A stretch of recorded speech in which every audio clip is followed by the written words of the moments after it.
GPT Plus. Senga savolim bor, fiqhiy savol. Agar haj qilishim, haj oylari bu yil Ramazonga to'g'ri kelib qolsa, Ramazon oylariga to'g'ri kelib qolsa, men Arofatda turgan paytimda roza tutamanmi Ramazon rozasini yoki tutmaymanmi? 4 ta mazhabga ko'ra. Albatta, bu juda qiziq fiqhiy savol. Aslida, agar haj vaqti Ramazon oyiga to'g'ri kelib qolsa, fiqhiy nuqtai nazardan hojilar Arafatda turgan paytida roza tutishlari shart emas.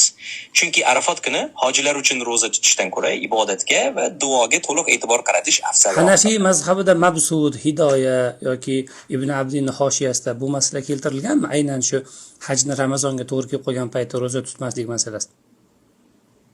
Ha, to'g'ri. Aynan Hanafiy mazhabida ham bu masala batafsil yoritilgan. Masalan, Hidoya kabi Hanafiy fiqhiy manbalarda yoki Ibn Abidinning hashiyalarida ham bu holat tilga olinadi. U yerda aytilishicha, Arafat kuni roza tutmaslik hojilar uchun afzalroq, chunki bu ularning Ramazonga to'g'ri kelib qolsa ham. Albatta, xuddi shunday. Ya'ni agar haj Ramazon oyiga to'g'ri kelib qolsa, bu Hanafiy ulamolar tomonidan Qarasan bechora haj Ramazon oyida bo'lmasligini ham bilmaysan va Hidoyadan Mavsuddan to'qvorishga ham tayyorsan. Lekin senga ishonib yuradigan odamlar, sendan fiqhiy savol so'rab yuradigan odamlar bor. Shularga qanaqa nasihating bormi? Yetkazib qo'yamiz hozir. Senga ishonishadi, ixlos ko'psak. Ha, albatta. Aslida bunday holatlarda eng yaxshi maslahat shu.